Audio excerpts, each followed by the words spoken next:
Ho, ho, ho, ho, ho! Santa Claus is here! Huddle up! Welcome to the Sleeper Wire Show. It's week 8 in the 2018 fantasy season. That was my man John Gruden right there telling you it's Christmas time for fantasy season. I don't know what that means. I really don't. I just went... Christmas is early! I was just so excited. I was so excited at his trade acumen this week that I wanted to throw some John Gruden clips in throughout the show, and that was one of my favorite ones. So, week 7 is done. So where are you? Are you at 6 wins, 5, maybe 4? Are you under 500 with only 3 or 2 wins? We only have one win? Or 0? George, don't interrupt the intro, please. You know, there's still hope. There's still hope. You can go on a run. You can get to those playoffs, but you're really going to have to work at it. And this show, like we do every Monday, we're going to look at these trends that are happening. Got lots of game footage to look at. We're going to give you the best waiver wire targets. We've been hitting it out of the park week to week with waiver wire guys. 2 weeks, sometimes 3 weeks in advance before they pop. And we're going to talk about some trade values. Who you looking to buy, who you looking to sell, and let's get you back on that winning track. If you're not there, we'll keep you winning if you are. We're going to get this show started right now.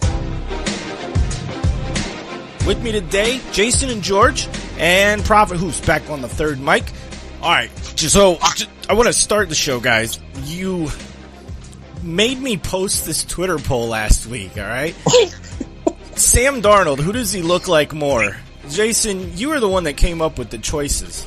Announce to the fans and listeners the winner of the Twitter poll. All right, so drum roll, please. The winner of the Sam Darnold... Oh, I thought we were just going to add that in later. That's fine. I'm sure Steve did. We're doing it. All right, so the winner of this poll by 68% is Syndrome from The Incredibles. Congratulations, Sam Darnold. You look like a cartoon character, and you played like one, too. I just want to know, why are we insulting Syndrome? Because he failed at the end, and he was too overzealous. I mean, let's call a spade as a spade, you know? Like, he overshot, a few things. He didn't have it all quite together, so... Congratulations, Sam Darnold. Syndrome. Bye week's coming up this week. You got Chargers, Cowboys, Falcons, and Titans are all off, so... Plan accordingly. Week 9 and 10 look pretty crazy. So start looking ahead to your bye weeks. They're getting pretty heavy here. Let's start with the Broncos and the Cardinals. Guys, I looked at this game. I didn't expect much, but the Cardinals started really, really poorly. This team looks like it's not showing a lot of effort. I'm seeing a lot of just giving up on plays, a lot of just missed blocks, missed tackles. It looks like they just don't care. Do you see this, and is there any value in any of these skill players now that they've fired their offensive coordinator? You think there's any chance they're going to start using their skill position players smarter, especially Johnson? It can't get much worse. But can it get better? I think so. Yeah, I don't know if that's what Steve was looking for. No, so there's talent there. DJ's there, Fitz is there, Kirk's looking okay. I don't know, that quarterback situation's bad, and that offensive line's bad, but I mean, all it's going to take is getting DJ out in space and throwing him a screen here and there, and he'll obviously just look better than running right up the middle into the back of his offensive line.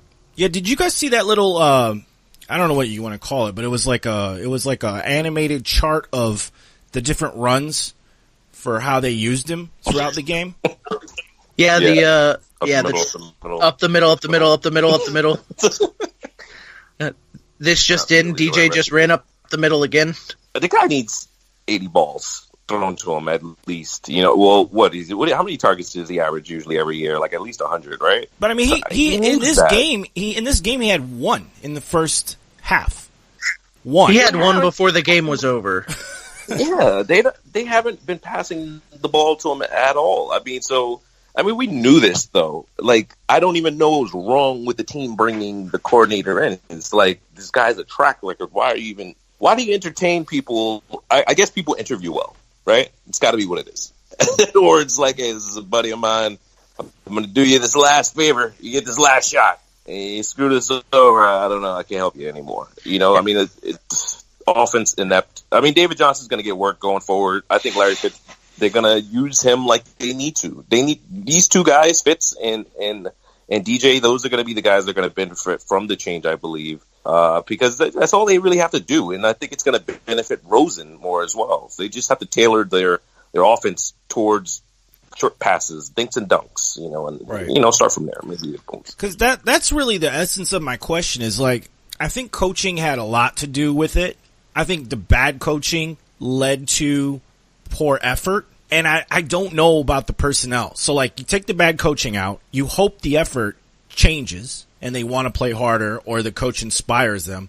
But I'm not sure if they have the personnel to execute more effectively. I guess that's my real question.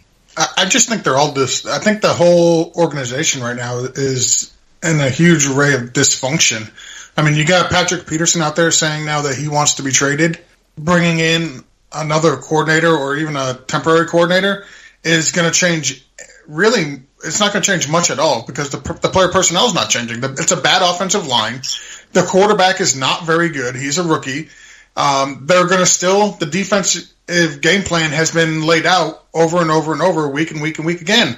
Just stack the box, make the rookie quarterback beat you. He can't do it. Like Jason said, it got to be better than this, right? I mean, it's got to get better than this. So. I mean, no, it's gonna get worse. I don't know if I don't know. I can't agree with that. How can it get worse, George? How? Explain yourself. How can it get worse? It can't.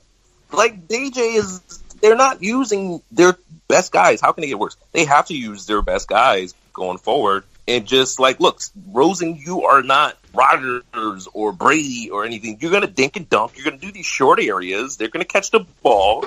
And if they make something out of it, great. They got to put him in situations where he can do something. That's weird, too, because, like, you would think he's getting some help from Bradford, whose bread and butter is the dink and dunk. So you think he'd be good at it, or at least be learning that facet of the game pretty well at this point.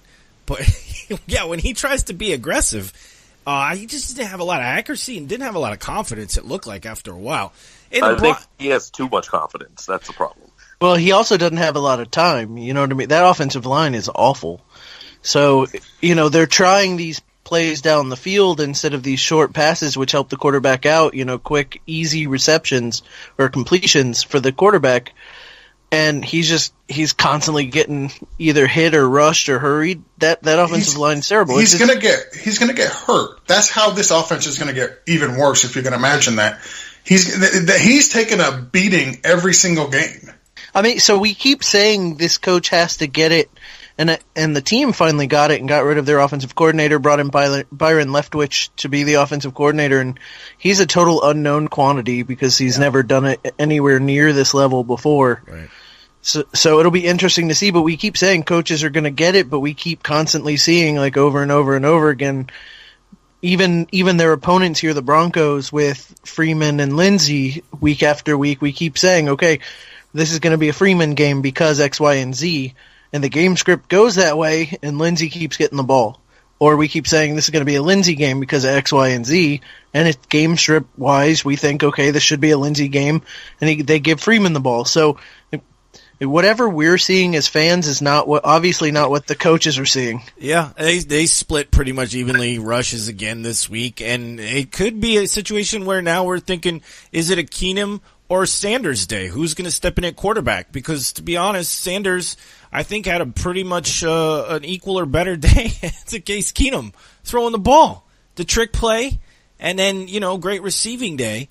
But Keenum, that offense doesn't look good to me. Despite the score, it was mostly defense. So don't go out and start Case Keenum in a bye week if your quarterback's down, unless you're really confident in some of these matchups, which I wouldn't be next couple of weeks. I don't like any of these matchups. They play the Chiefs, the Texans, and the Chargers, and the Texans defense is looking better. The Chargers can put together a good defensive game, and the Chiefs are going to blow people out. So maybe garbage time if you need Keenum as a quarterback. I'd try to trade that defense right now if I can. Oh, trade the Denver somebody's defense? Dealing with a really...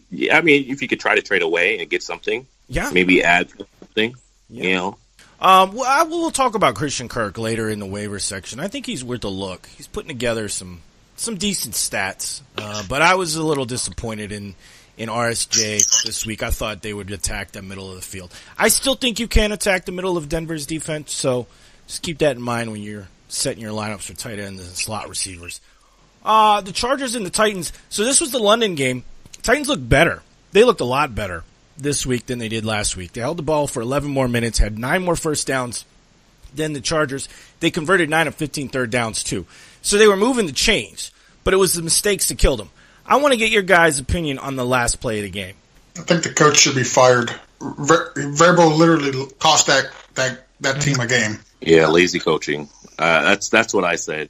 It was almost like, you know what, no, I don't want to. I understand being aggressive, but it's aggressive and being smart at some point. You don't want to be too cocky, and they definitely did that. And just kick the field goal and don't. That's how people lose their jobs. Well, and they were outplaying the Chargers too. Like, coach, you didn't realize that you were playing better than Chargers. You were moving the ball down the field. They were stalling out all the time. Like, you didn't take any of that into consideration when you decided to make this decision. We are a fickle group. We're all sitting here today saying it was awful because it didn't work. But if it worked, we're all saying what a genius he was for not going into overtime. I wanted to notice Tajay Sharp's been making a bit of noise. 7 for 101, while Corey Davis and Tawan Taylor are dropping passes and not doing anything for you stat-wise, although Davis saw 7 targets, so that's nice. Tajay Sharp, a waiver target for you guys. I mean, they got a bye this week, so you're probably not picking him up now, but after the bye, Mariota seems to be getting better,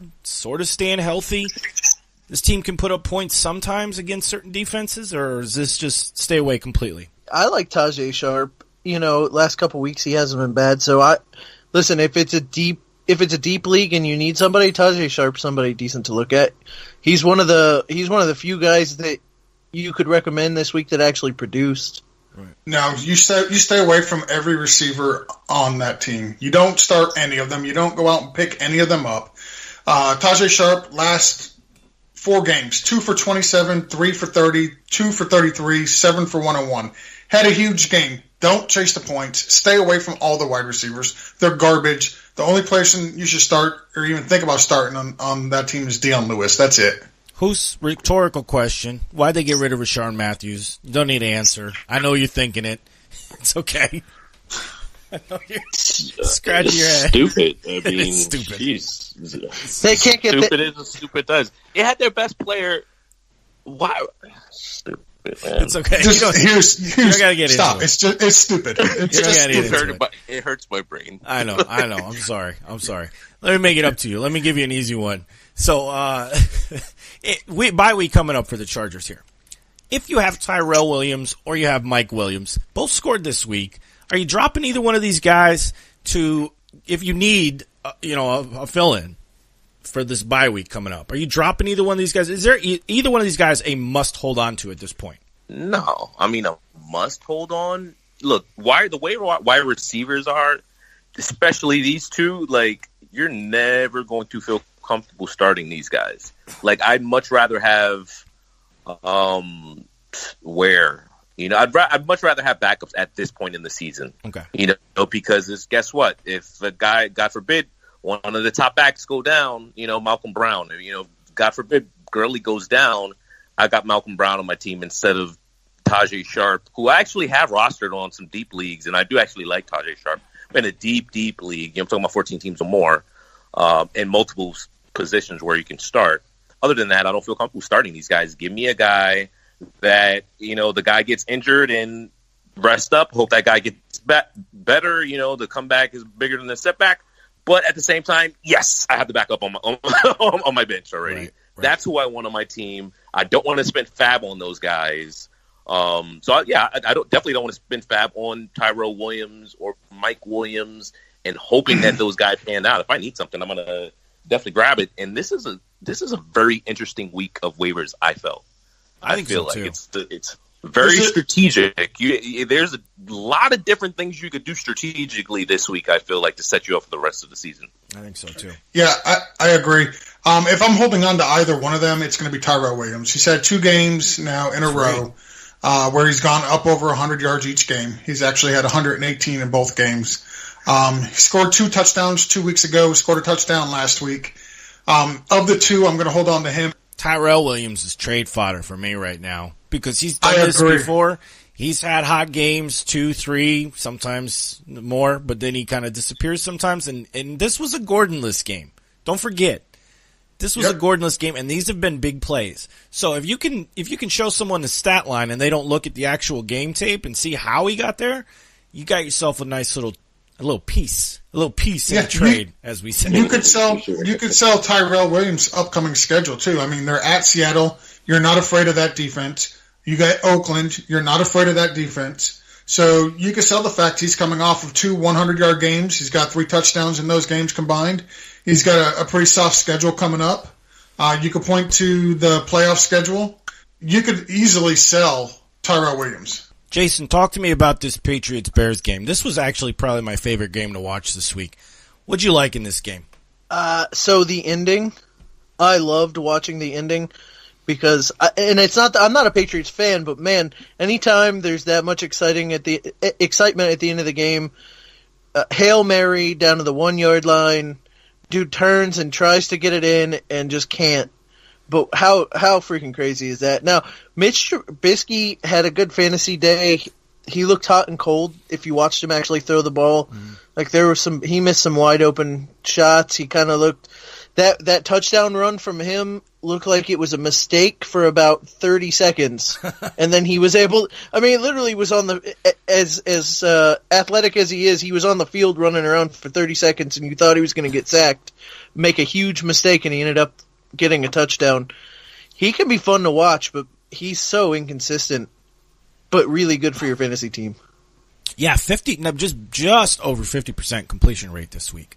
But you're right. He's stringing together some really good fantasy performances. He's going to be on the top list of my waiver ads if I need a quarterback coming up in the next couple of weeks. I think I can count on him. Give me some information about Jordan Howard. I think a lot of people it's very polarizing. People are upset because he's not getting the usage and he's not getting the stats, but at the same time, they were fighting through this whole game to keep up. And so it wasn't really a Jordan Howard type of game where they can get out to a bit of a lead and kind of milk the clock and just kind of grind away with him.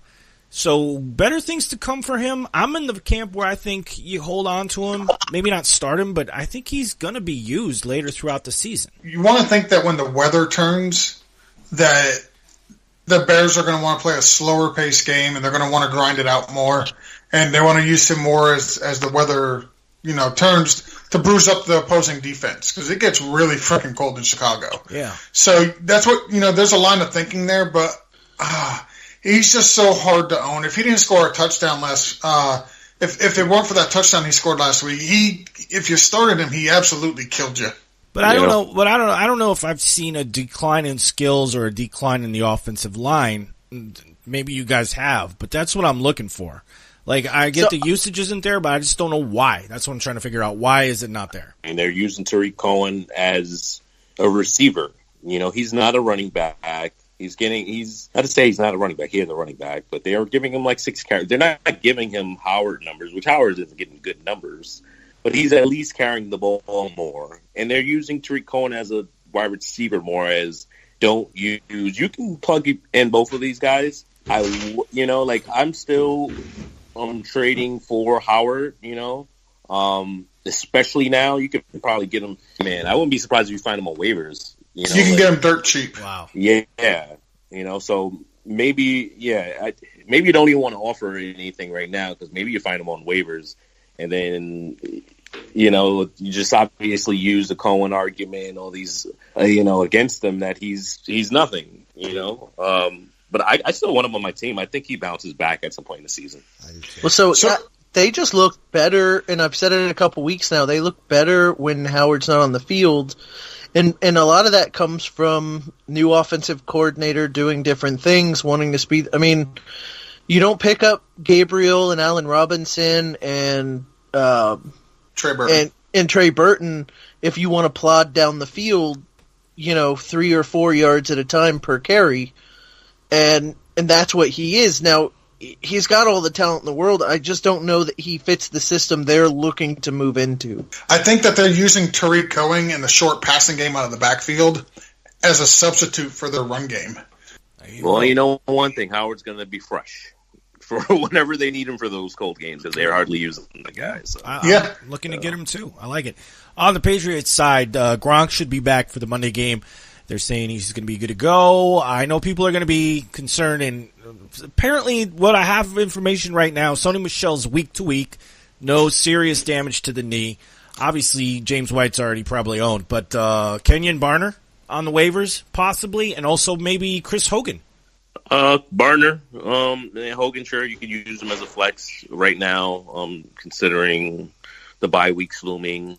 Don't expect too much, but Hogan does have, he can boom for you, and I think his floor is about where we've been seeing it now. So I'm hoping he doesn't have any more of those 2-point games, 3-point games, because I've actually picked him up in a few. So yeah, you're probably gonna get Sony's coming back. I know Adam, our Grand Poobah, he's been looking out for Rex Burkhead to come back. So they might have some options coming back. So it'd be interesting to see how it all plays out. Break me down on Kenyon Barner real quick. Like, what kind of runner is he? How does he fit into that system? I think he's just another one of. To me, I don't think look at him like a Sony Michel. To me, he's like another James White. To me, he's that type of player. Isn't Gillislee out there? Yeah. I wouldn't be surprised if they go back to that. Well, somebody who at least knows the system. All right, let's move to the Colts and the Bills. Finally, catching some goddamn balls. Good job, Colts. You made Andrew Luck happy. You made Andrew Luck happy to the tune of 4 touchdowns. You got to love that. Didn't have to throw the ball much, though, because they were leading most of the game. But T.Y. Hilton returned, caught 2 touchdowns. He was facing some pretty good coverage by a man named called Tre'Davious White. So we had talked about Marlon Mack for about, I would say, probably 3 to 4 weeks. Started way back when we kind of heard he was coming back, getting healthy, hitting some practices. We said, get him. And the next week we said, if you didn't get him, get him. And last week, I think we said he was available or owned in only like 30% of leagues or something crazy like that. It was 26% of leagues. It was surprisingly low. And I was astonished, and that won't be the case this coming week because well, if you're listening right now, not only did you play Marlon Mack this past week, but he's not on your waiver wire because we told you to pick him up and you listened. Right, and he had a good game against a pretty good run defense. So guessing he's a start every week now kind of guy. I don't think you shy away from this guy.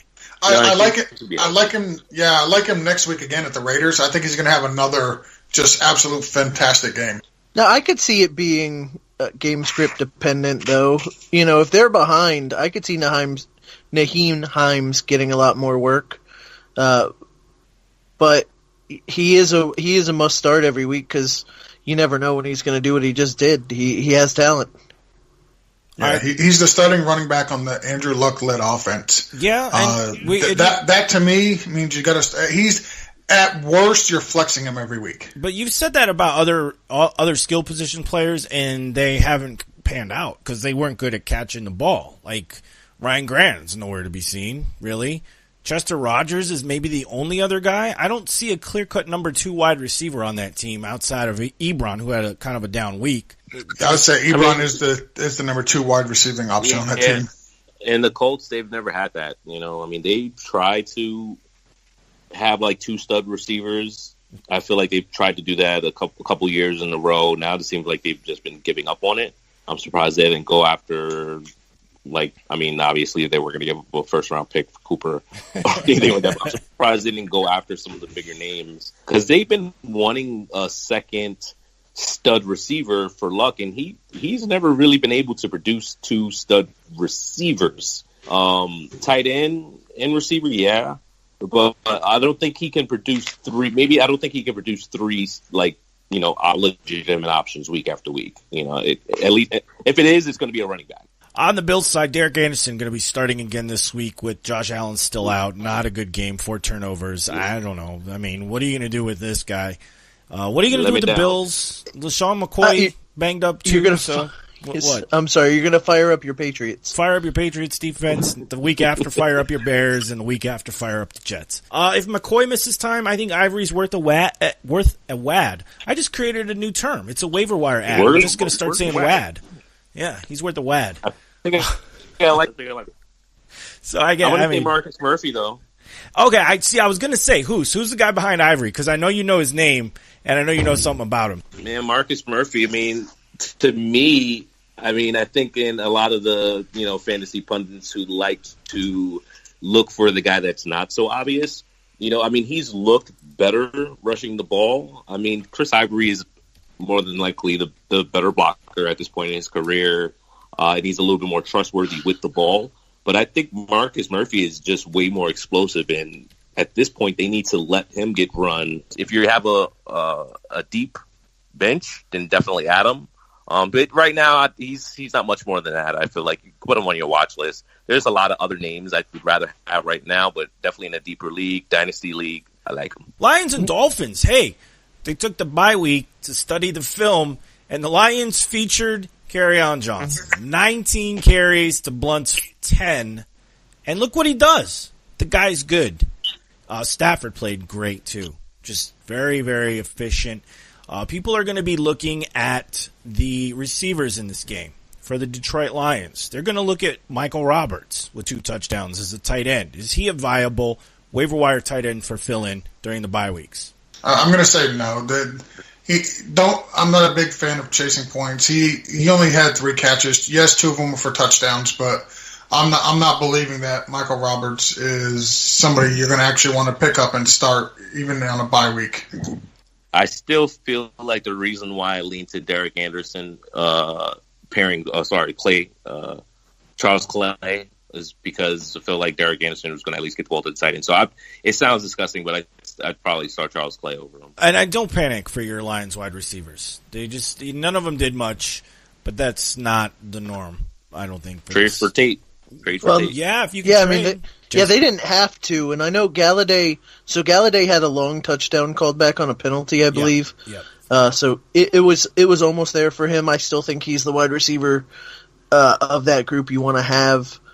Tate in a PPR is always nice, but I saw something about there's been 187 wide receivers with the red zone target, and Tate's not one of them. Yeah, he doesn't really get used in the end zone, but I don't know if some people might be surprised by that, but if you've owned him before, you know it's PPR value mostly. Like he's not a touchdown machine, and I don't think he ever has been. And I think we thought Marvin Jones was going to be that guy, but like you said, it's Galladay seems to be the touchdown magnet and red zone target more than anybody else.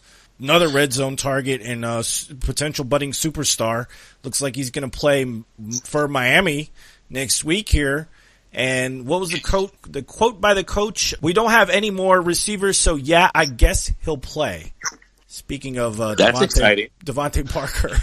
That's a hell of an endorsement. I mean, isn't it? in the preseason, it was he looks great. He's going to be amazing this year. And here it is 7 weeks later, and it's I mean, listen, we don't have anybody else. Yes, I guess he's going to have to play. Seriously, though, Stills is already out. Albert Wilson is getting evaluated for a pretty serious-sounding hip injury, so he might even go on IR. Who do they have left besides Danny Amendola? That's it. It's Devontae Parker. And Drake. I mean, Drake will stand to benefit a little bit. I mean, other than Amendola, what did they have the other? Jakeem Grant is injured too, right? I think Grant is injured as well. Jakeem Grant is injured as well. So the question is, do they run Brock Osweiler up the middle 100 times rather than give it to Drake? Because I feel like that's what they're headed. I really like Amendola. Stills light, I'd say. I think he could definitely be a wide receiver too for the rest of the season. Durham Smythe. It's a name to keep an eye on because because the only healthy players they have right now is Durham Smythe, Danny Amendola, and Devontae Parker. Those are the only healthy wide receivers. What do we know about this? I feel bad for Parker. Smythe guy. No, don't feel bad for Parker. We're not making this show about Parker. I do feel bad for it because he doesn't like to play football. So, he has to go out there and play. I feel terrible because he has to go out there and play football. It's like he's so used to water. collecting that check without having to play. Yeah. Now he's got to go out there and work. Tell me about this Smythe guy. Like, what do you know about him? Like, what's he about? He's a big dude. He's 6'6". He's 248 pounds. He's 23 years old. He's young. He's very inexperienced. Is he a wide receiver or a tight end or what? He's a receiver. He played in Notre Dame. All right. He's a rookie. Okay. That's basically all that I know about him. Okay. I'm looking up more, but I mean, he played a couple of snaps against Chicago. He played a couple of snaps last week. I think just based on the limited options, he may see some time. Okay. Well, listen, if they want to go 3 wide, he almost has to. What else are they going to do? I guess they could throw. Who's your backup quarterback now? They could throw him out there. He could be a wide receiver. Yeah, I mean, I never thought I'd say I feel bad for Brock Osweiler, but I kind of do. Well, and I was about to say, before all these injuries happen, he's looking like decent enough to start in a 2-quarterback league in a bye week. Like, you could do worse. But now, if you're missing 2 of your top 3 receivers, and you got Devontae Parker out there hating football, I don't know if I'd even go as far to say Brock Osweiler against the Texans defense, which is looking good, at home on a Thursday this week. I don't know if I'd use him in a bye situation, even in a 2-quarterback league. I think I'd stay very far. I don't know. You can mark up that revenge. Oh, shut up with the revenge game. Shut up with the revenge game, please. He's going to get revenge against himself. Yeah. No, He's going to throw three or 4 picks. He's actually going to pay them back. He's going to say, I'm going to throw a few picks. Here's for the contract you gave me and the guaranteed money. Appreciate you guys. You're the best. I hope they make him pay them back in flesh and blood. I hope they just destroy this guy. Oh, that Texans defense is that's a hot take right there for this week. I honestly hope the Dolphins come out and beat the Texans. That would just be fantastic. I do too. Listen, if they keep winning with Brock Osweiler as quarterback, you have to give him a long-term huge deal. I am 100% okay with the Dolphins. I don't. That will not. He's going to fall into that cycle, Jason. Signing his contract. It's going to be the new Fitzpatrick cycle. Yep. I don't think Miami's going to be looking at him long term. They know he's not their long term answer. That's what we all say. I know I'm jumping around, right? But wouldn't Fitzpatrick be a perfect Gruden quarterback? Yeah, I would love that for about 6 games. It'd be awesome. Jordy would love it. Oh boy, this was a fun game. The Vikings and the Jets. Old man fest. This was like the Vikings Jets to me was a sloppy game. You might want to say it was the weather and stuff like that. They were combined 0-14 on 3rd down before halftime. And their defenses both played pretty well. But Cousins turned it on in the second half, got his team in a position to win this game. And what did we see? Oh, okay. Well, here's the big thing. Jermaine Kearse. I know we talked about him a lot. We recommended him on the mail sack. 2 targets. Why? What happened? So, and I haven't watched. I mean, I don't make it a point to watch a lot of Jets because it's just awful football. But if I had to guess, it's that Pryor got released and they forced Jermaine Kearse outside, and then whoever they had in the slot got an increase in targets, an increase in yards, and an increase of catches. I mean, what we've learned from this is we can't trust the Jet because, I mean, every week we have a new Jet. I mean, Robbie Anderson, did he have like 10 targets or something like that? Yeah, 10. Caught 3. Yeah, he caught 3. I mean, you just can't trust a Jet, even though I did go out there and tweet, so sorry about this. I mean, maybe I should delete it. So I did tweet that Herndon, I forgot his first name. Yeah, I mean, he had 2 back-to-back touchdown weeks. See, I don't know if it's hard to trust the receivers or it's hard to trust Darnold's accuracy. Like, granted, this game, it was windy, and he overthrew Anderson again. He did the same thing last week. He was going for the deep bomb, and he overthrew him. So, it's not like the wide receivers are horrible. They can't catch, like on Indianapolis when they just couldn't catch. I think it's more Darnold than anything, and I don't know. I was high on Anderson this week. I thought he could get a little action. 10 targets was good. He didn't catch a lot of them, but I think as long as Darnold keeps looking for him deep, you're going to get another one of those big games. It's really hard to predict, but with the bye weeks upcoming, if you're really hurting, I don't think Robbie Anderson makes a horrible flex with high upside if you're okay with getting like 5 to 7 points as a floor. Let's talk about Trenton Cannon, though. Bilal Powell injured. Crowell only got 11 carries, but Trenton Cannon actually got, I think he might have led the team in receptions with 69 yards, 4 catches. Is this guy worth a look if Powell misses time? I actually think the guy that you really want for that backfield is sitting on IR right now, and he's eligible to come back in 2 weeks. Oh, what's and that's Elijah? That's Elijah McGuire. Yeah. That's gonna be the guy you want. He's already back practicing, so it's looking like he will be coming off the IR as soon as he's eligible week 9. And the week 9 matchup does not get any better. It's against the Miami Dolphins. I mean, Cannon Zip had some buzz around him in the offseason. He's one of those fast, guys. But he has trouble holding onto the ball. At least in the preseason, he did. So yeah, I don't think they can really trust him. But yeah, I mean, if you're in a PPR, you can do worse. I hadn't even completely forgot about McGuire, so that is a great call there, George. Most people have. Yeah, that is a great call. Put a flag in that guy. That's one of those 2 weeks ahead kind of looks we're giving you on this show. So tell your friends. Eagles and Panthers. The Eagles were just dominating this game. I don't know what happened at the end. The defense looked like it kind of failed. These two teams to me are very similar in the fact that I don't think either one can put together a full game. At least not yet in the season. Aguilar, 6 catches for 20 yards. PPR monster. I mean, he got you 8 points with 20 yards. So, I mean, Gotta love it. I guess that's an okay floor. Yeah, they need to do something. A small part of me wishes Shady McCoy didn't get a concussion, because I think after the performance of Smallwood and Clement, they might make a serious push for Shady. I would love to see him go to the Eagles where they actually use him and he can actually be productive. It would be a fantastic thing to see. This offense is not built for running. It's a pass-first offense. Wentz is coming back. He does look great. He's starting to get that step that he had last year. He's starting to look more confident as each game goes by. I think this is what you're going to see with this team. Is you're not going to get a whole lot of production game to game from your 2 running backs. They'll have some games where they boom. They'll have their games where they bust. There'll be absolutely no consistency. But you can rely on Alshon Jeffrey. You can rely on Zach Ertz, and you can rely on Aguilar to get you 6 for 20. Nobody is questioning those guys, though. I'm questioning, is Dallas? Wait, I just want to know if Dallas Goedert's worth the nap.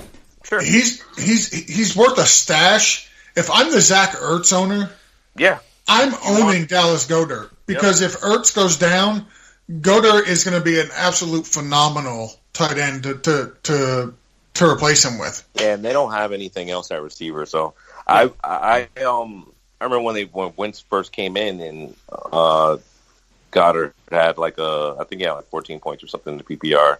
I thought, we're going to see more of this.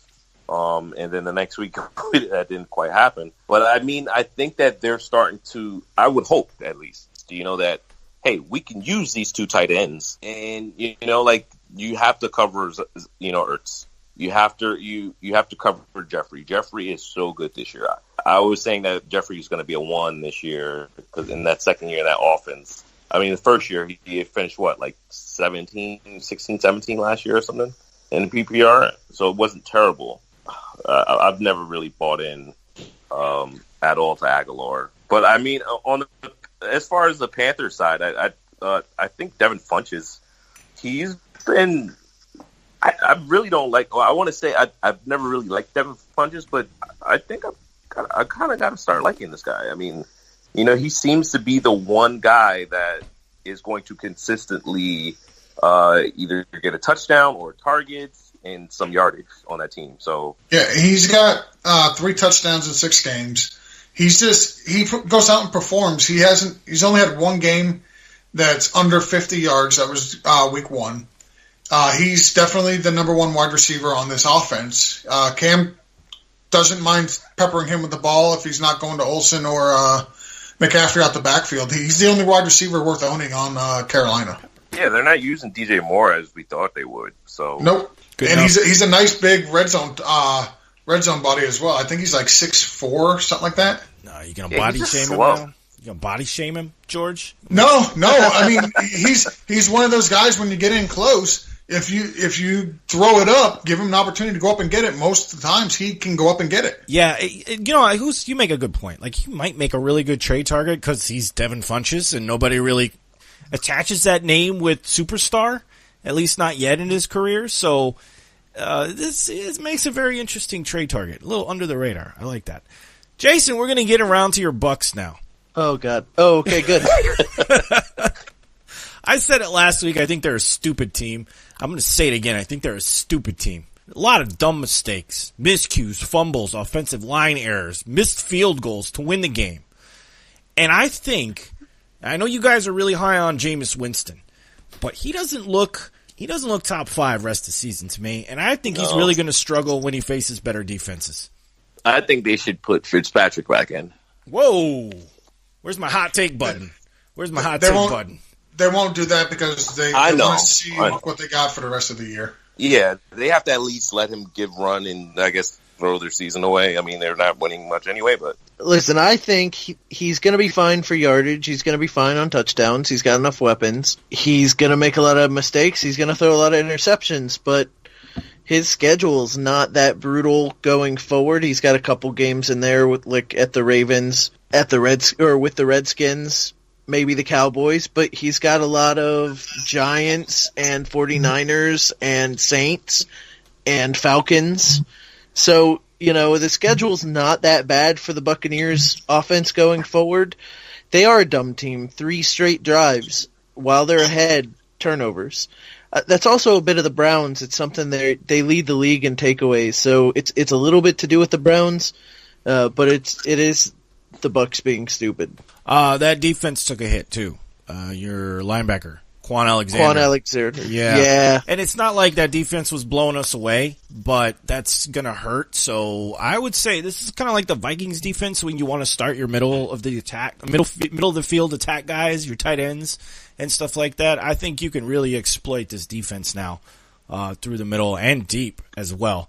You forgot short too. You can feel good about their short, middle, and deep against the Bucs. Okay. So Mayfield he looked better. His passing percentage has gone up a little bit, which is nice to see. And he's playing like the opposite of Rosen. He's playing with leadership. I see guts from this guy. Like, he's taking the team by the horns and saying, "Let's go get a win." Like, granted, the team's not great, but you saw some good things from Chubb. Do you think this continues the whole season? Because we were looking at this, we're saying, all right, Hyde's gone. It's going to be Chubb and Duke Johnson. We're real excited for Duke Johnson to get a chance. Got 1 carry this week. That was dumb. Whoa, train wreck. Jason, go first. I don't think it continues for the rest of the season per se, but it can continue for the next 3 games. Steelers, Chiefs, and Falcons don't scare anybody on defense. So I think at least for the next several games. And again, the Bucs are giving quarterbacks like 80% passer or 80% completion percentage to quarterbacks. So yeah, his percentage went up, but how much of that again was the Bucs defense? Well, I think the Browns are getting better as the year goes on. Now, their record doesn't reflect that. But if you look at it, they've gone to overtime 4 times in 7 games. The biggest thing I see with the Browns from this year, from last year, is how much more competitive they are on both sides of the ball. By the end of the year, you're looking at probably a top 15 quarterback in Mayfield. So I know you said that they're competitive this year, but last year they jumped out ahead of a lot of teams, they jumped out ahead of your Dolphins by 2 touchdowns and lost. They jumped out ahead, I believe, of the Steelers at least once. They got out ahead of a couple of teams last year, and then just the other teams chipped away, and it's Hugh Jackson is the reason why they aren't winning these games. They're losing them instead of winning them. Hugh Jackson never really looks to me like he's fired up. Like, he looks like a really calm guy. He's too calm. The culture of that team right now is aggressive, is fired up. Your quarterback is like that. I want my coach to be like that too. Like, catch the fever, coach. Get on board. Look for Rashard Higgins. Check that status. He might be coming back. I think if you don't have Landry or Njoku, he's the guy you want on that team. If you want a piece of the wide receiver core, Antonio Callaway can't catch balls. So let's go on to the Texans and Jaguars. Blake, I have not been a fan of Callaway all year. Sorry, guys. I know you haven't. No, episode name Catching Balls. There you go. Catching balls. Something that the Jaguars aren't very good at also. Blake Bortles is starting again this week, so he didn't lose his job. But here's my take on the Jaguars. I have a feeling they're quitting on their coach. They do not seem interested in playing hard. They lost so badly to the Cowboys, and they did not look good at all this week. I think they're quitting on more so the quarterback. I think the defense looks at Blake Bortles and they just shake their head because they know he's not going to win us a game. That it's 100% on the defense. The defense doesn't go out, perform, and score a touchdown or so, they're going to be in trouble. They had his back last year, though. So what changed? They had his back last year, and he played well down the stretch or 4 stretches last year. Week after week after week, they're killing themselves, and they're looking up at his contract going, he got this much money in this many years, and we're going to have to deal with this over and over and over again. I don't know. I tend to side with George on this, where I think they're just looking at it going, if we give up 1 touchdown, this game's over. Let's see about Hyde. I want to get your guys' opinion on how you think Carlos Hyde fits into that team.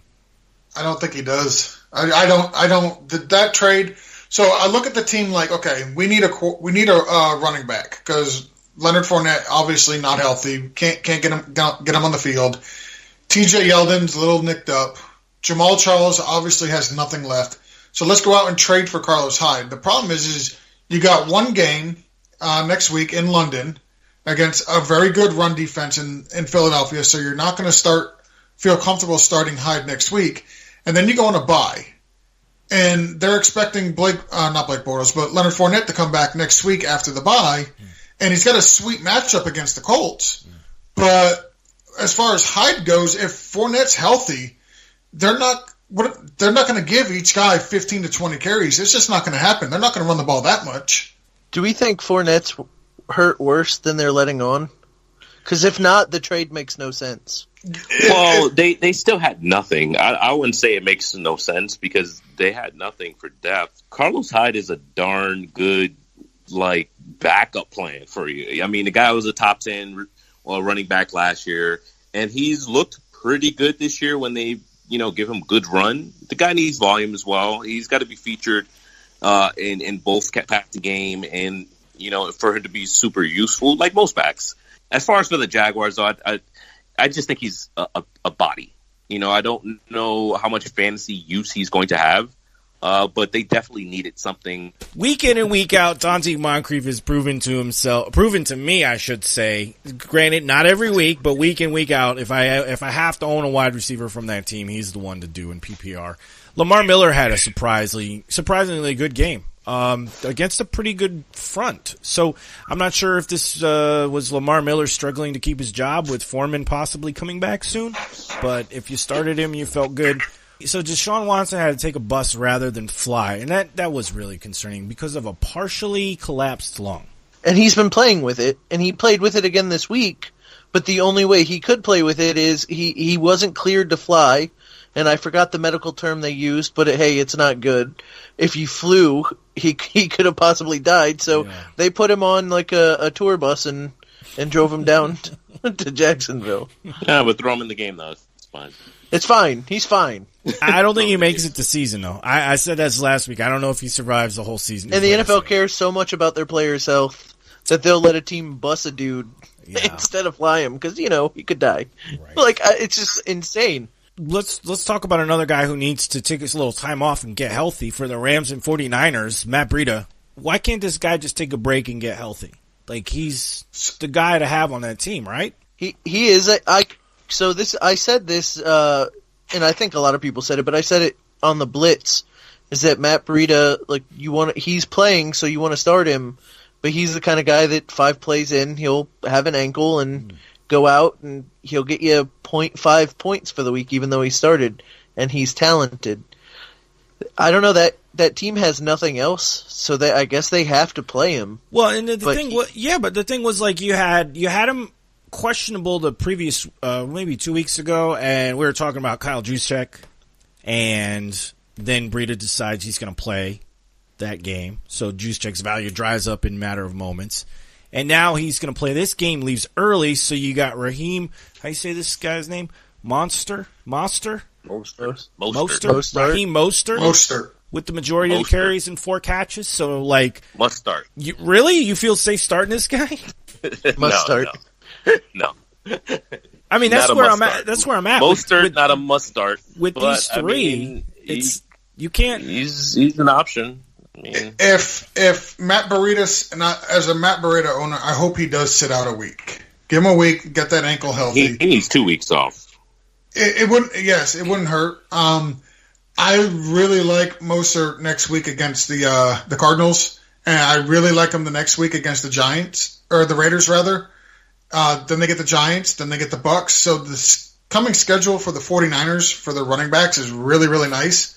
So if Mostert is announced as the starter, because let's face it, Alfred Morris ain't doing nothing. I really like him going forward, as long as Burrita is completely out and not just a game time decision. Radio Raheem Mostert. I think he's gonna be a option for you to use this week, especially if Breda's. But then afterwards, I think maybe try to trade him to the Breda owner. Probably not gonna get too much, but he's not gonna have much run. What do you call that move? What do you call that move? A dip and flip? Dipping and flipping. Dipping him in for 1 week and then flip him. You flip them. You flip them right away. You add a piece. You get something else. You get something for your team. You do the WAD. Your piece for me. You do the WAD. You do the WAD. Then you do the dip and flip, and then you get the piece. Yes, I like it. There we go. Jargon. Is there any wide receiver on San Francisco that you guys can count on anymore?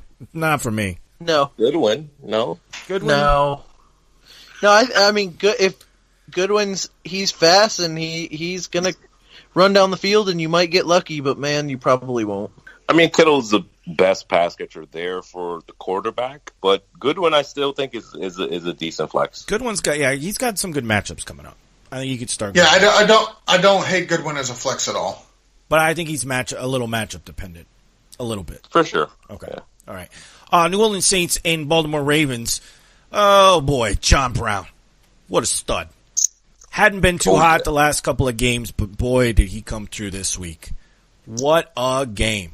So, George, I'll give you credit on this one. You like John Brown. You kept saying he's the number one guy there, and he proved it this week.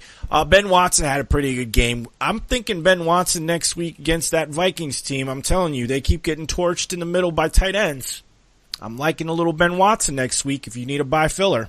Yeah, I like Ben Watson next week at the Vikings. Like you said, Steve, you can, if you get a half decent tight end, and that's what I consider Ben Watson to be, he can go out and be productive against the Vikings. Yeah, I definitely like that take. Have you guys rostered Traquan Smith? Yeah, I picked him up in a league. Teams. I've had him on a couple of my teams all year, just kind of on like deeper ones, so like deep inches. Right. And just left him there. I got him and Tajay Sharp I think in one of my dynasties. I'm still hoping Cam Meredith that was comes back and steps up. I think right now in their careers, Cam Meredith is the better player than Traquan Smith. It's just he's not healthy. He's coming back from what is really a major injury, and he's not back yet. It was nice to see Kamara get the goal line carry over Ingram. That was the goal line back. Redskins and Cowboys. Okay, so now this game, there was a lot to look at this game, and there's a lot of interesting news for the Cowboys coming up here. But the Cowboys are really having issues on offense. Okay, so we already have been talking about for weeks now. The receivers aren't very good. The O-line is looking like it's struggling too, and it really hurt Zeke's game. The Redskins are playing very good defense on the line, and they just shut down the run. With no offense other than Zeke to speak of, this is what you get, guys. If you're a Cowboys skill position owner, this is what you can expect. Not a lot. But help is on the way. Amari Cooper. No, it's not. Amari Cooper coming into town. Before he left, I got so you guys didn't know this, I got exclusive audio. Like, I'm good friends with John Gruden, so I got exclusive audio. This is audio from him talking to Amari Cooper before the deal was done. You gotta know one thing, man. This is the last shot right here. You know what I'm saying? And you're either gonna explode onto the scene, or you're just gonna be like one of them deals. You know what I'm saying? Pretty accurate. Is he gonna? I think it's gonna be a. Yeah, is he gonna explode onto the scene, or is Cooper gonna be one of those deals? He's gonna be explode. Yeah. He's gonna explode. In his pants. Yes, thank you. That's exactly where I was going. Explode his pants, but it's gonna be a shot. It's gonna be a shot. I was reading a little bit about the trade earlier, and there were some people on Twitter who were excited about it. I think it's gonna help, Dallas tremendously. And I asked a question that when was the last time a wide receiver was traded mid-season going to a new team that made any kind of relevant impact at all? Can you guys think of one? Because I cannot. I don't know if it's ever happened, but I'm sure it's happened once or twice. Okay, so are the odds saying that it's happened once or twice? Yes. In the history of the NFL? No. Yes. Yeah, once or twice. And we just can't think of it because it was like 33 years ago. Exactly. So this trade to me means absolutely nothing. He's got to go there. He's got to learn a new playbook. Now, the good thing is he should be rested up because he's got back-to-back bye weeks. So the Raiders were on a bye week last week. He's going to Dallas, and they're on a bye week this week. He's got time to move. He's making out like a bandit with these back-to-back middle of the year bye weeks. Doing game checks without game checks. You got the 2-week vacation. I love it. 2-week vacation. Exactly. He's got the Devontae Parker. He's got the Devontae Parker going on over here. He's just collecting those game checks for nothing. But can we not breeze over the fact that Dallas gave a first-round pick for this? Oh my God! Can we not? Listen. So on Twitter, I posted when I heard they were looking for a first-round pick a couple weeks ago. I said, I'm going to put up my 2003 Nissan Frontier for $1 million. And it has about as much chance of happening. You know what's for sale right now, guys? My 2003 Nissan Frontier, because that shit happened. No, it's not for sale until I see a photo with it that says for sale for $1 million. I don't understand it. Actually, there was something that came out that said they caught wind that Philly was offering a second. I'm actually more impressed with Philadelphia on this trade than anything. So they leaked that, hey, we're interested in Amari Cooper and we're going to give a second for him, knowing there's no way on God's green earth they would ever give up a second-round pick for Amari Cooper. But they make the little noise over here, the little chirp, and Jerry Jones hears it, and he's like, no, goddammit, we're going to give up a first for him. We're not going to let Philadelphia take our guy like they did in the draft. That's just not happening. Hey, I'm going to kick a ton of field goals this week. I'm done with that guy. That'll be the Oakland offense from now on. Now, I do got a serious question with this trade with Cooper coming into Dallas, though. So I think we're all in agreement we don't expect a whole lot from Cooper, even in Dallas. No. But does this help Zeke Elliott even the slightest? Because Amari Cooper is talented, but, I mean, is it going to take that eighth man out of the box is basically what I'm asking.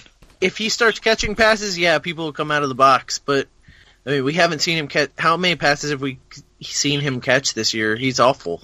Yeah. No, I agree. And I think a lot of that was the division he played in and their schedule. Because the Raiders their schedule was loaded with a lot of talented cornerbacks. Dallas's schedule, not so much. With Zeke out there, I think it's a better situation for Cooper. He may make the defenses play a little bit more honest. Yeah, but none of this matters because nobody's sitting Zeke.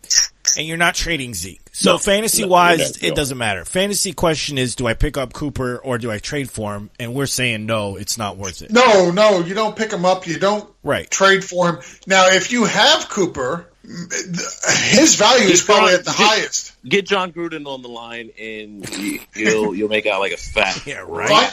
Make it AB for him. Find that Dallas fan in your league and trade them Amari Cooper. Yeah, if you can do it. That's a hell of a sale, though. Hey, Beasley, another PPR day. Just saying. He's on the radar as a flex. Jordan Reed, droppable yet? Hasn't put together a Jordan Reed-style game. I don't know if he's just not being used. And this was the week, right? They were missing Thompson, Richardson, and Crowder. And they didn't get Jordan Reed involved. Why? Yeah, but they were playing a really good Dallas defense, which I can't believe those words I just muttered.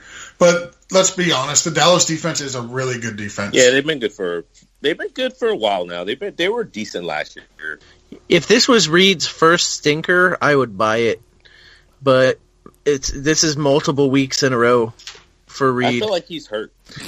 Well, we always feel like he's hurt. Right. I said we've all had that feeling He before. always feels like he's hurt.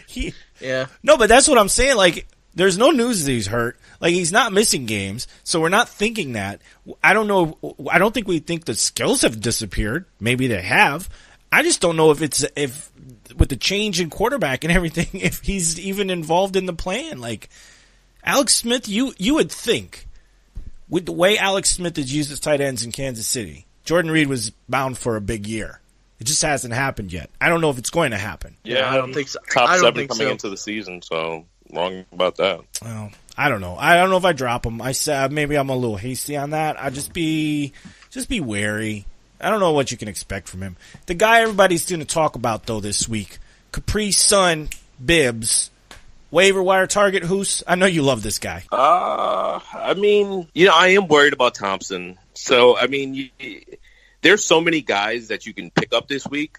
For some reason, Jalen Richard's out there. I mean, obviously he's going to be a hot target anyway. Yeah. But yeah, Bibbs is okay. I'd still rather have like a stash guy, like a guy and a good offense that's waiting to go down over him, just because I don't know how much I'm going to use him over the rest of my starters at this point in the season. Unless I've got a bunch of those. I had Marshawn on my team. I had Fournette on my team. Wouldn't Bibbs fall in that? Wouldn't Bibbs fall in that category with AD in front of him? And I mean, he had a great game, but it's not like he hasn't missed games or gotten hurt before. Right, but at this point in the season, sure, it's a bye week fill-in, but once your bye week guys are going to come back, I'd much rather have the stash of like a Malcolm Brown or a Ware on my team, all right, versus those because it just I feel like they're going to hold more value if something happens versus him rest of the season. All right, final game, Chiefs Bengals. This was a blowout. Nobody has an answer for Patrick Mahomes. Andy Dalton proved himself to be Andy Dalton that I expect Andy Dalton to be. Yeah, I mean, it was disappointing. If you would have told me the Chiefs were going to score 45 on the Bengals and Andy Dalton was going to throw it 30 times, man, I would have sworn that Boyd would have been in for a big game. Andy Dalton would have been in for a big game. Mixon would have had a huge game just because of junk time and coming from behind. Right. Trying to play the up-tempo offense to hurry up and score. But they didn't even do that. They just looked bad. Well, so how after games you get all these interesting little nuggets, and you're like, where was this info before the game started? So the Bengals under Lewis are 0-8 in prime time, and how much of that has been with Andy Dalton. So maybe it's just the bright lights are too much for him. He does Well, choke. yeah, this has been a stat. I think we've talked about this. I feel like Steve and I have talked about this several times on the shows in past years about the red pea shooter. It's the pale skin under the bright lights. Yeah, He's the vampire of the NFL. that is exactly right. The thing Yeah, is, he'll come back next week for like 300 passing yards and 3 touchdowns. It literally just makes no sense. no, but and then this is the thing. You can see the trend.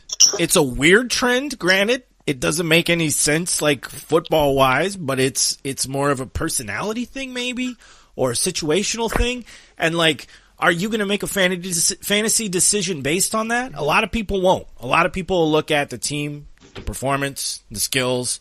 They're not going to look at the fact that this guy chokes during prime time and say, nah, I'm not playing him. What are you going to do with Dalton? I'm gonna start him next week. That's for You're sure. going to start him next week against the Bucks. That's exactly what you're gonna do. I mean, You're gonna go back to the well with him. He's going to turn into the red rifle again next week, though. So, yeah, Boyd, another disappointing game. I think you're hanging on to Boyd. Uzomah with the touchdown kind of saved his day. I'm not too excited about Uzomah like for the rest of the season, but I do like the upcoming schedule, at least against the Bucks. I might try to move him during their bye week in Week 9 for the Bengals. You're probably not getting much for him. No, I mean like move him to the waiver wire. Oh, okay. Yeah, no. Okay, that I agree with. That's fine. Okay. Monday Night Football, Giants and Falcons. We'll talk about that on the Wednesday Mail Sack show. If you guys got questions, that should be a good one. And the Raiders, the Seahawks, Steelers, and Packers were all off this week, so those guys are going to be back in the mix coming up in Week 8. Let's switch over to waiver wire targets real quick. We'll blast through these. We've been pretty good at them. Let's hit it now. All right, so last week we talked about Josh Reynolds, Frank Gore, Adam Humphries, Christian Kirk, Ito Smith, who plays tonight, Trubisky. We told you, look at him, Marlon Mack, Baker, and Chubb. Guys, fill me in on the waiver wire targets you're looking at this week. Let's start with Hoos, because you missed last week, so you get to go first. We're going into Week 8. We got 5 games left, guys. At this point in the year, like for your playoffs, I mean, setting it up, or looking at my bench, and I'm looking, am I ever going to start you? If I'm never going to start you, I'm just going to drop you and get a Goddard out there. Somebody that's, if you go down, I want the reserve guys on my team already. I want the guys that, if the top guy goes down, I want the reserve. So I'm looking at a Goddard right now. I'm looking at Spencer Ware right now. I'm looking at, I'm even looking at a Ronald Jones right now. You know, if he's been dropped, that hurts me to say though. I'm looking at a Malcolm Brown right now. You know, I'm looking at the guys that no one else is really looking at. I feel like I'm just looking at the guys that you're going to stash, because at this point in the season, there's not much on waivers that you're going to use on the week-to-week basis. I mean, if Amendola's out there, yeah, but I mean, you should have grabbed Amendola weeks ago. You know, not weeks, but at least last week. So that's where I'm at. I'm not really on any of these guys that are on waivers right now. Kenyon Barner's a decent stash, but not even much, because I don't think he's going to be there for you when the playoffs are starting. So, I mean, I want guys that maybe even a Jalen Samuels. I even want a Jalen Samuels if we are believing as which I am not, but I know Steve doesn't believe Bell's going to play this at all this year. Then I want Jalen Samuels on my team. Because if for some reason, if the back goes down there now, what do they have? They have nothing else. Right. So I'm looking at backups at this point. This is where I am at this point in the season. Okay. All right. Jason, can you give me any guys that you could look at this week for people who are hurting, maybe just under 500, or maybe need to take a big shot and get back into the standings? Who are you looking at this week? Well, so Gallup's produced relatively well the last couple weeks, so I like him. Marquez Valdez-Scantling, the Green Bay wide receivers, watch them. If there's any lingering injuries between Cobb and Allison, you're on an Aaron Rodgers-led team. So I like Marquez Valdez-Scantling. I'm going to say a name, and we're all going to cringe, right? But Doug Martin is now the starter on a football team. So if you are desperate at running back, Doug Martin is now a starter on an NFL football team. You gotta know one thing, man. This is the last shot right here. You know what I'm saying? And you're either going to explode onto the scene, or you're just going to be like one of them deals. You know what I'm saying? I do know what he's saying. I get what he's saying, and Doug Martin is that, basically. So got to use it twice. I can't get on board with that. But he is. I guess he's a starter. I'd rather Richard than Doug Martin, to be honest, because the game script is not going to be there for Doug Martin. The only way Doug Martin's has any value at all in the game is if the Raiders are up. The guys that interest me, Chris Ivory, owned in 8.4% of ESPN leagues. After LaShawn McCoy left, Ivory took over the featured role, 16 times for 81 yards, 3 catches for 25 yards. Without McCoy back there, we've seen it one game already. This is the second one when McCoy doesn't play or gets injured. Ivory looks really good, so I'm kind of interested in Ivory. We talked a little bit about Raheem Mostert, so I won't go too much on him. Traquan Smith, I like him a little bit. Smith had 3 catches for just 44 yards, but I expect that to increase. Amendola, as who said, if he's out there, go ahead and get him. The Dolphins really don't have much else on the offense. Capri Bibbs, I'm interested in. He's only owned in less than 1% of leagues. If Thompson continues to be out, Capri Bibbs is the pass catching back, and if you like Thompson in that role, I don't see why you wouldn't like Bibbs in that role, because while he doesn't have the sexy name and the proven track record as Chris Thompson, he's been effective. He was effective this past week, and I think he'll be effective going forward as well. You know what? You're like my wife when you get in space. You just get lost. I'm saying, I need give me one. Give me the top of your list, George. I don't need 100 names. Give me the top guy. The top of my list is going to be Jalen Richard. All right. Jason, I didn't get the top guy from your list. If he's still out there, Traquan Smith. Traquan Smith. All right. Really, I just want to mention Jared Cook. If by any chance somebody dropped him from the bye week here and needed to make room for a tight end, man, that looks good. With Marshawn out and Cooper out, Jared Cook could continue to be a pretty good player, maybe even improve. That whole offense, you've got Jalen Richard, Doug Martin, and then your wide receivers are Martavius Bryant and Jordy Nelson. So to your point, yeah, you want all the Cook you can get. Yep. Check down city, baby. Check down city. Are you ready to talk about trades for 2 minutes? Let's do it. Let's do trades. All right.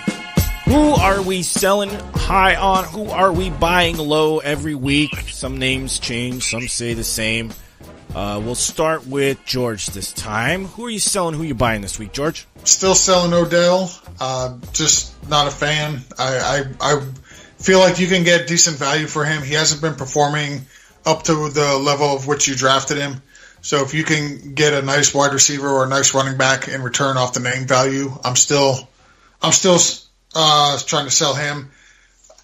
Trying to buy, I think I'm going to try to go after David Johnson. Even though I'm not a huge fan of that offense in Arizona, I think I can get him cheap. And if I can get him cheap, I'll go ahead and add him to my team. I like that. I'm actually looking to buy some David Johnson myself. I think things will improve. I don't know how much they're going to improve. We talked about it a lot at the beginning of the show, but I think their chances are there they could improve if that team can get motivated. And the coach gets them. I mean, if anybody can get me fired up, it's Byron Leftwich. That's for sure. Jason, hit me with the trade ideas. All right, so I'm going to start with my I'm buying low, and I'm trying to buy Stephon Diggs. So everybody keeps talking about Thielen. Diggs has had a couple of down weeks. I think he's at the lowest point you can get him. So go out and get him, because I think it's only going to improve for him. Dude, the targets are ridiculous, too. I was looking at his targets. I think he got 14 targets this week, and he didn't have a good game because of that windy conditions. Like, Thielen's the guy that's going to be able to work in the wind. Diggs is not. Yeah, that's a great call. I love that.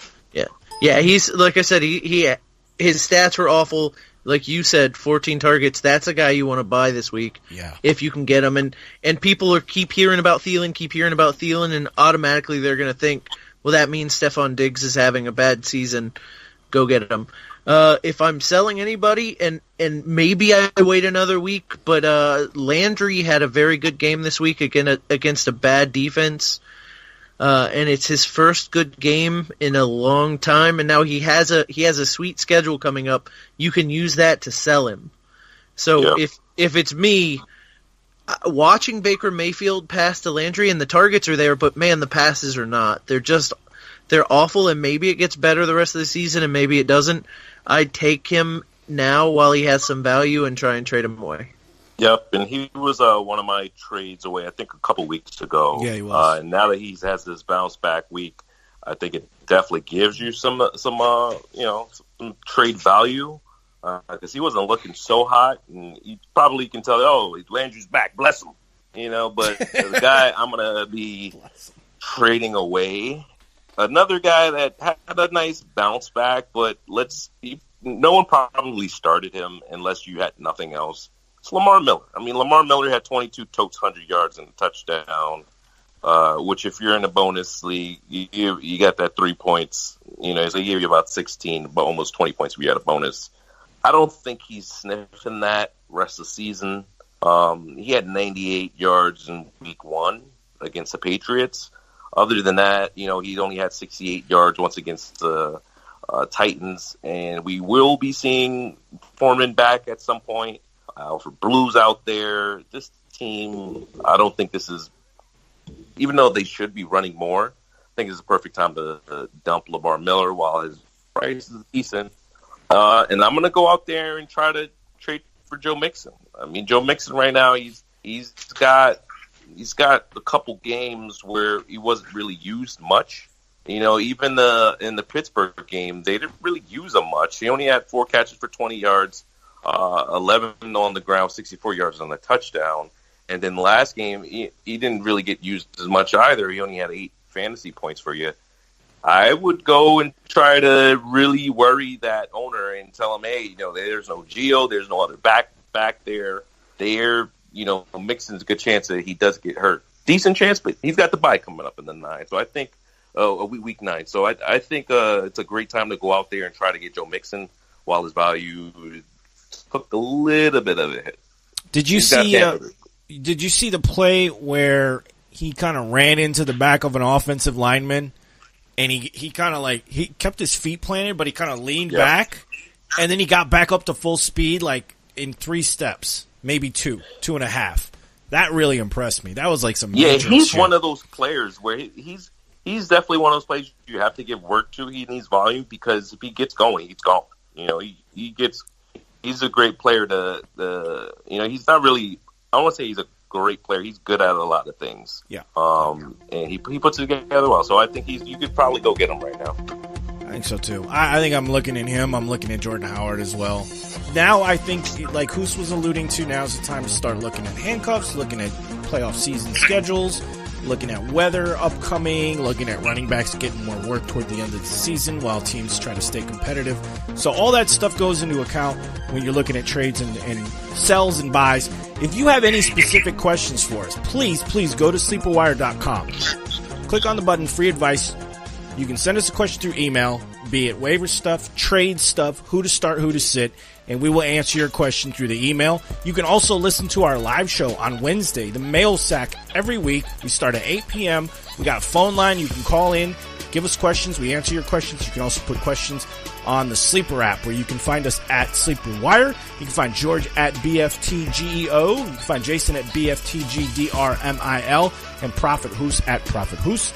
And you can find us also on the Fantasy Life app. Look for the Sleeper Wire chat room on there. Facebook groups, Sleeper Wire Fantasy Football Club, and on Twitter at Sleeper Wire Show. We're here all the time to help you out. So get at us, connect with us, and we'll help you win that championship. Thank you so much for listening, and we'll catch you next week. Every day you build, you put blocks down. You guys ever see a mansion, a big, beautiful mansion? You got to build the foundation, man. That's what we're doing here. Understand that. You got to build the blocks, and you got to put blocks on every day. Stay together and understand that. And remember this. You want to stay in that big, beautiful mansion you built? Do you or not? Yeah. You want to stay in that mansion? Yeah. You start laying the blocks. You got to pay the bills, man. You got to pay the rent, all right? Nobody is bigger than this football team. Nobody.